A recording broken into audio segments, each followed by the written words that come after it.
Hello students, आप सभी कैसे हैं। आई होप आप सभी लोग अच्छे होंगे।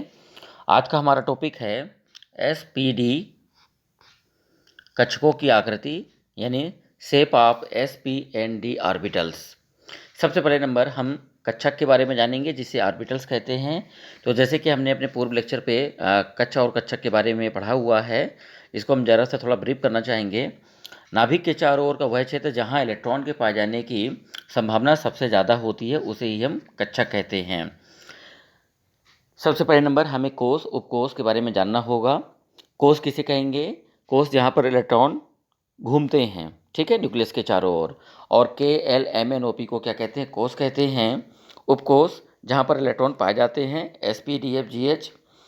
अब एल का मान यानी एजीमिथल क्वांटम संख्या का मान यानी एल का टेबल होता है, ठीक है। यदि एल इक्वल टू 0 हो तो S orbital, L equal to 1 हो तो P orbital, L equal to 2 D, L equal to 3 तो एफ, एल इक्वल टू 4 तो जी, एल इक्वल टू 5 तो एच, ठीक है। ये एल का टेबल है, इसको आप ज़रूर ध्यान से इसको याद कर लीजिए, क्योंकि इसी के द्वारा जो है हमको क्वांटम संख्या और एसपीडी कक्षकों की आकृति को पढ़ने में हमको हेल्प मिलेगी। जैसा कि आप सभी लोग जानते हैं कि जो एस ऑर्बिटल्स होते हैं वो कैसे होते हैं? गोलाकार होते हैं, स्फेरिकल होते हैं। कभी आप लोगों ने सोचा है कि एस ऑर्बिटल गोलाकार क्यों होता है? तो इसके पीछे जो है हमें क्वांटम संख्या के बारे में जानना होगा। और हम सभी ने पिछले वीडियो में क्वांटम संख्याओं के बारे में पढ़ा हुआ है।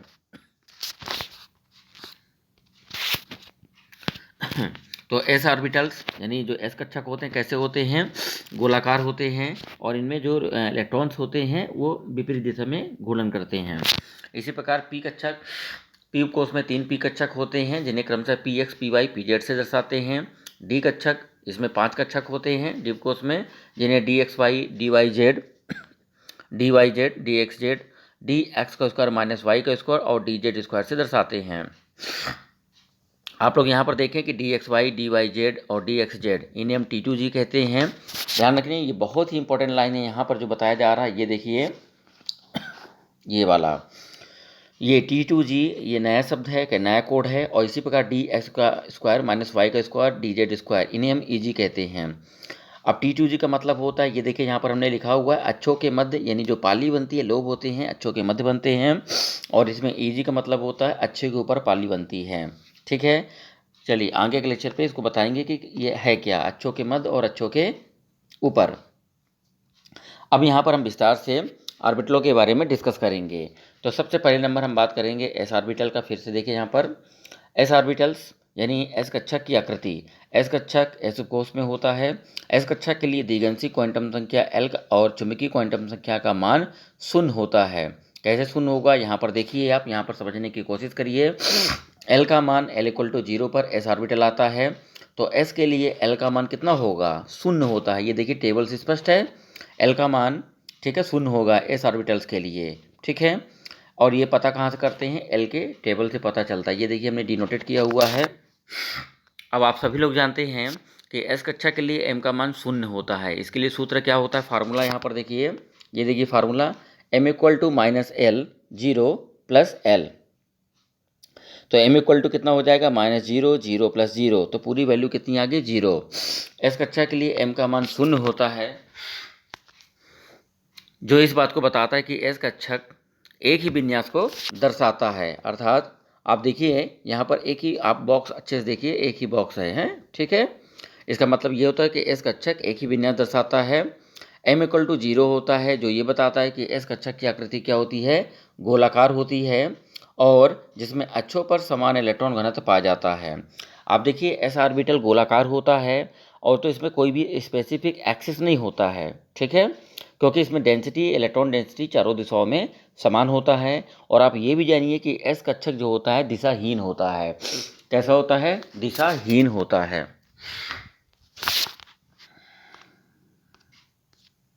बात करेंगे आगे, एस कक्षक के मध्य रिक्त स्थान को नोडल कहते हैं। अब बात किसके किसके, ये देखिए यहाँ पर जहाँ पर रिक्त स्थान होता है उसे हम नोडल कहते हैं। और जहाँ पर इलेक्ट्रॉन के पाए जाने की जो संभावना होती है, ध्यान रखिएगा, जहाँ पर इलेक्ट्रॉन के पाए जाने की संभावना 0 होती है उसे ही नोड कहते हैं। अब यदि ऑर्बिट एस कक्षक को में हमको नोड की संख्या निकालना है तो फार्मूला क्या होता है?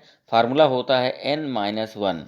ठीक है, नोड कैसे निकालेंगे, देखिए n=1 तो नोड कितने आएंगे 0, n=2 पे नोड 1 नोड आएंगे, और n= यदि 3 है, अब यहाँ पर 3 का मतलब क्या है, 3 का मतलब है आप देखिए कितने गोले बने हुए हैं, ठीक है ना, गोले का मतलब ये कितने कोस बने हुए हैं। यहाँ पर n= क्या है, कोसों की संख्या, यानी नंबर ऑफ सेल्स। ठीक है, तो नंबर ऑफ सेल्स में से आप -1 कर दीजिए तो हमें नोड की संख्या मिल जाती है, जैसा कि आप यहाँ पर ये देखिए चित्र में आप देख सकते हैं। ये देखिए, बात करेंगे अब पी कक्षक की आकृति। तो पी कक्षक के लिए पी है ना, पी कक्षक पी उपकोष में होते हैं। पी उपकोष के लिए एल का मान 1 होता है। आप फिर देखिए यहाँ पर एल का टेबल यहाँ पर बना हुआ है, ठीक है, तो l=2 आपको दिख गया। अब देखिए l=1 दिख गया आपको, सॉरी है ना, l=1। पी के लिए एल की वैल्यू कितनी होती है, 1 होती है।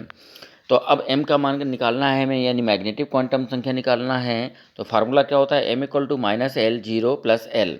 तो l=1 होगा तो वैल्यू कितनी आ जाएगी, -1 0 + 1। ध्यान रखिएगा, जब हम मैग्नेटिक क्वांटम नंबर्स की बात करते हैं तो वहाँ पर px के बाद हमेशा ध्यान रखिएगा, ठीक है, px के बाद हमेशा क्या आ जाएगा, ये देखिए यहाँ पर px के बाद pz आता है और pz के बाद py आता है। और इसके लिए वैल्यू कितनी होती है, px के लिए -1 होती है, pz के लिए 0 होती है, और py के लिए कितनी वैल्यू होती है, +1। ये बिल्कुल फिक्स वैल्यू है, ध्यान रखिएगा, ठीक है। आगे देखिए, आगे भी बात करेंगे। पी कक्षकों की आकृति डमरू जैसी होती है। तीनों पी कक्षक एक दूसरे के क्या होते हैं, लंबवत होते हैं, ठीक है। ये देखिए यहाँ पर, ये यहाँ पर आप स्पष्ट देख सकते हैं। प्रत्येक पी कक्षक की दो पालियों के मध्य जहाँ इलेक्ट्रॉन घनत्व पाए जाने की प्रायिकता 0 होती है, उसे ही हम नोडल तल कहते हैं। ये देखिए नोडल तल किसे कहेंगे, ये देखिए ये बीच का जो हिस्सा आप देख रहे हैं, इसी को अपन कहते हैं नोडल तल। पी उपकोष के तीनों पी कक्षक px py pz की ऊर्जाएं लगभग समान होती है, इसलिए इन्हें हम क्या कहते हैं, समभ्रंश कक्षक कहते हैं। क्या कहते हैं, समभ्रंश कक्षक कहते हैं। और इस पूरी प्रॉपर्टी को अपन क्या कहते हैं, समभ्रंशता कहते हैं, ठीक है। अब आप देखिए यहाँ पर आगे की ऑर्बिटल के बारे में बात करेंगे, डी कक्षक की आकृति के बारे में डिस्कस करेंगे। तो डी कक्षक डी उपकोष में पाए जाते हैं। डी उपकोष के लिए एल का मान कितना होता है, 2 होता है। ये देखिए फिर यहाँ पर फार्मूला दिखाया गया है, ये देखिए, ठीक है। डी कक्षक के लिए अब एम का मान कितना होता है, -2 0 + 2 होगा, ठीक है ना, जैसा कि आपने फार्मूला तो देखा है, m=-l 0 और +l, वैल्यू रख दिया हमने, ठीक है। तो कितनी है, ध्यान रखिएगा, डी के लिए एल का मान कितना 2 होता है, तो -2 0 + 2 आएगा। और इसे हम किस फॉर्म पे लिख सकते हैं, देखिए -2 -1 0 +1 + 2, यानी जिधर तरफ माइनस लगता है तो उधर तरफ हम घटते हैं, और जिधर तरफ प्लस लगता है उधर तरफ हम बढ़ते हैं, ठीक है। तो इस प्रकार dxy dyz dxz dyz dx² -y² और dz² के लिए वैल्यू यहाँ पर क्रम से -2 -1 0 +1 + 2 है। फिर देखिए डी कक्षकों का आकार कैसा होता है, डी कक्षकों का आकार डबल डम्बल शेप्ड होता है। कैसा होता है, डबल डम्बल शेप्ड होता है। डी एक्स वाई, बहुत ही important line, D X Y D X Z D Y Z कक्षकों को हम T2G ऑर्बिटल्स कहते हैं। इन ऑर्बिटलों में लोब यानी पाली अक्षों के मध्य स्थित होती है, ठीक है। ये देखिए अक्षों के मध्य, जैसे DXY बनाएं तो देखिए DXY को यहाँ पर ऐसे बनाएंगे कि जो लोब बनेगा, ध्यान रखिएगा, ये देखिए यहाँ पर जो लोब बनेगा वो ऐसा बनाएंगे कि वो अक्षों के मध्य में बने, ये ना कि अक्षों के ऊपर बने। तो देखिए यहाँ पर लोब जो बना है तो एक्स और वाई एक्सिस के ऊपर नहीं बना हुआ है, इसी प्रकार DXZ और DYZ बने हुए हैं। फिर देखिए यहाँ पर लिखा है कि dx² -y² और dz² को क्या कहते हैं, EG ऑर्बिटल्स कहते हैं, अर्थात इन ऑर्बिटलों में पालियाँ अक्षों के ऊपर होती है। ये देखिए यहाँ पर dx² -y² है, तो लोब कहाँ पर है, एक्स एक्सिस पर भी है और वाई पर बना हुआ है। इसी प्रकार dz² लिखा हुआ है। अच्छा, dz² यहाँ पर देखिए, यहाँ पर dz² है तो एक हमने लोब बना दिया z एक्सिस पर। अब चूंकि z यहाँ पर स्क्वायर लगा हुआ है तो यहाँ पर जब दूसरा लोब बनेगा वो भी z एक्सिस पर ही बनेगा, इसलिए यहाँ पर क्या हो जाता है, एक हमको हाई इलेक्ट्रॉन डेंसिटी यानी उच्च घनत्व वाली रिंग हमको यहाँ पर मिल जाती है, ठीक है। तो देखिए इस प्रकार से यहाँ पर हमारा जो टॉपिक है पूरी तरीके से कंप्लीट होता है। आई होप आपको ये टॉपिक बहुत ही अच्छी तरीके से समझ में आ गया होगा, ठीक है। और इस टॉपिक को पढ़ने से पहले प्लीज़ आप मेरे पिछले वीडियो को ज़रूर देखिएगा, जिसमें क्वांटम संख्या के बारे में बताया गया है, ठीक है। और मेरे चैनल को आप ज़रूर सब्सक्राइब करें और अपने फ्रेंड्स ग्रुप में शेयर भी करें, ठीक है, ताकि ज़्यादा से ज़्यादा जो हमारे वीडियो अपलोड हों वो ज़्यादा से ज़्यादा संख्या में आप लोगों तक पहुंच पाएँ, ठीक है। तो यहाँ पर जो है इस कहने का मतलब ये है कि यहाँ पर SPD कक्षकों के बारे में बताया गया है।